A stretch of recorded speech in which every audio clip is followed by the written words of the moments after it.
Hi everyone! This is Elsie from Dubai and samahan niyo akong magluto ng lumpia.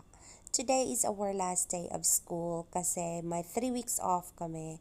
Kasi 2 weeks off ay spring break and 1 week off is the Eid holiday. So ayan, nagpe-prepare ako ng pagkain ko for the whole week na ata to kasi nakalimutan kong living alone. So naparami yung luto ko dyan. By the way guys, ang mga hinalo-halo ko lang dyan ay mga vegetables like carrots, my potatoes, my beans, and of course my sprouted beans. So, yan, hinalo ko. So, tingnan nyo guys, sobrang dami.